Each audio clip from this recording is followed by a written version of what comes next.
Okay, so my next attempt here is to make a blanket similar to this, probably not exact, of course, and a couple pillows to throw on here rather quickly. So let's do that.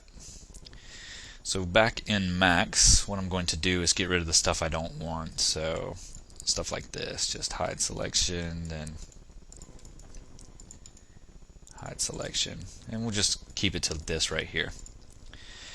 Okay, so what I'm going to do is create a plane in my top viewport, something small.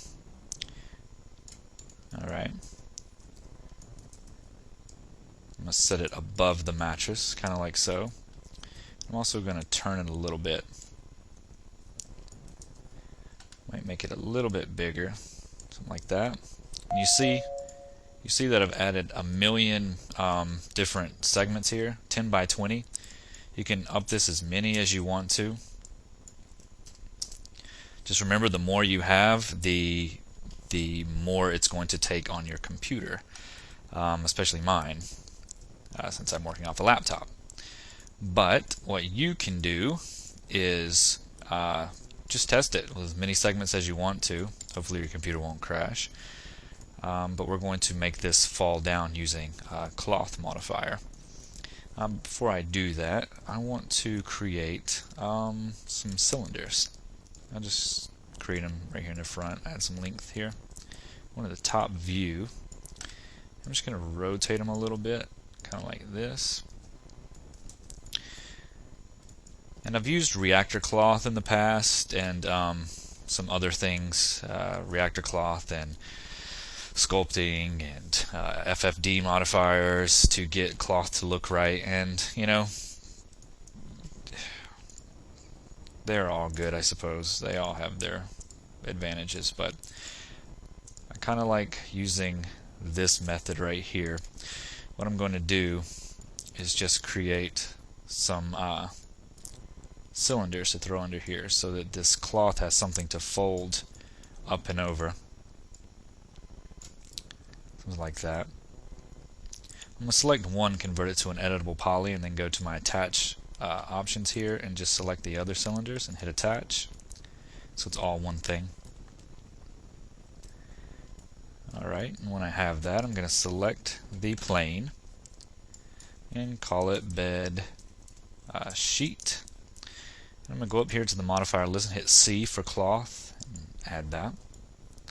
I'm going to go into the object properties, and while bedsheet is selected, I'm going to hit cloth, add objects, and I'm going to go to the bed frame, control click the chamfer box and the cylinders and add those, and they should still be selected here, and while they are, go to collision objects and click OK. So now it's basically ready to go, and all we do now is select the cloth object and hit simulate local, and that's going to fall over like so. And after it's fallen down as much as it can, just click the simulate local button again, and now you have some cloth. Go in here and delete these cylinders. If I hit F4, you can see how it's laying across the bed now. Now what I'm going to do is, we'll tidy it up, make it a little bit prettier. First off, it's not exactly touching the bed, as you can see. So first and foremost, with the cloth like that, I can just right click and convert it to an editable poly. That will collapse the cloth modifier on it. And then I'm going to go and I'm going to add a an FFD modifier. And with this, I'm going to click the control points and select these and just pull them up and off this so it's not penetrating, pull it up and off the bed frame. That's where the vertices weren't. You can see how the vertices here and the vertices here, so it has no way of just sticking to this. Instead it just penetrates through that. So just lift these up and off that so they're not penetrating as much. And I can probably just put a shell on here and it would take care of it, but I like to get, I don't know, better to be safe than sorry. So I'm going to go up here, I'm going to add a shell modifier, hit S, go down to shell, and that'll add a little bit. And I don't want it to be too thick, so I'm going to take it down to about 1/8 of an inch. On top of that, I'm going to add a turbo smooth, and hit F4, and there we go. We have a nice little cloth that's laying across there. It's not exactly touching the bed, as you can see. What I can do is select this and just bring it down just a tad so it's actually on the bed, like that. I can go down to my FFD modifier, take these control points and just kind of play with them. Make sure they're not penetrating. That off. Let's see, it's okay on the bed so far. This right here is penetrating a little bit. You can hit F4 and you can tell.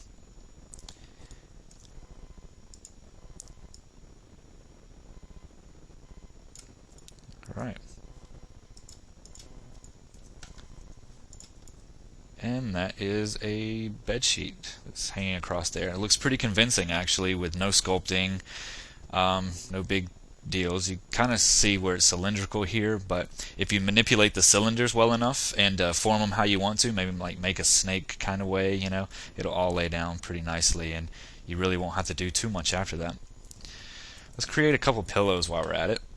We'll go to box and just make a pillow, give it some height on it, bring it up here on the bed, and give it that gray material. Right, F4 so we can see everything's going on. I can now hide this sheet. It's going to take up too much processing power on my computer. On the box I have 4x4 and 2. So if I apply a turbo smooth to that, you can see what it does. It kind of just makes it a box, and we don't want that. So let's delete that really fast. What I'm going to do is convert it to an editable poly. I'm going to take this, do a loop, and let's see, let's just kind of like bring it out like this some.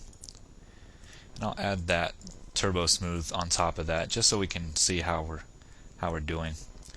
I'm going to scale it down a little bit, something like that. Just a little flatter. Alright. Now, underneath the turbo smooth, what I'm going to do is go and hit S a few times and go to something called Spherify. And you can see at 100% what it does to this box is kind of like blow it up into one big circle. And all it's doing is giving it a bulge here in the middle. So I'm just going to do something like that. Scale it back up a little bit. Go back to turbo smooth and look at it like that, and F4. It's kind of looking like a pillow. F4. Alright, go down to here.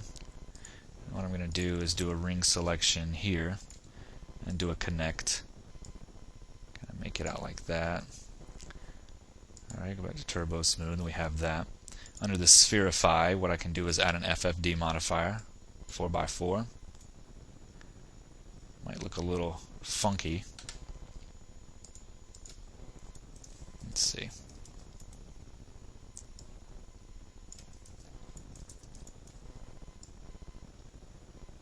It's not doing too much, is it? Probably because I flattened it like an idiot. But that's okay. What we can do is just to spherify a little more. It's going out like so. Just delete that. Delete that turbo smooth. Alright. And we'll put the spherify back on it. There we go. Something like that. And if I apply that turbo smooth on top of that, that looks a little bit better. I'll scale it this way some. It's a bit big, this whole thing.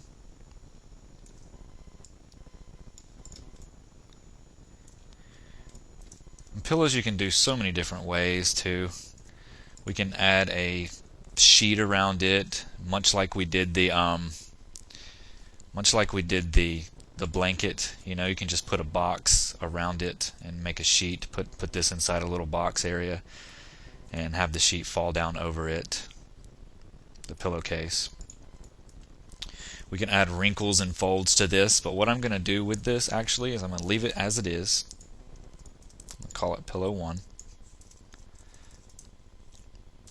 Because what I'm thinking about doing is, since we kind of did a let's unhide all. Since we kind of did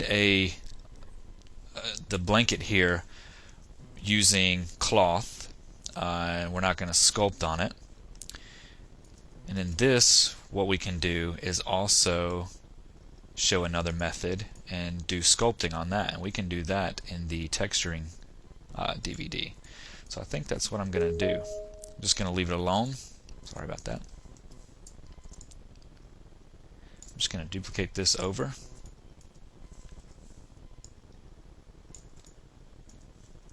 And just maneuver it over here somewhere. Make sure it's on the bed. Kind of like, you know, move it in a way that looks pillowy or whatever. If that's a word.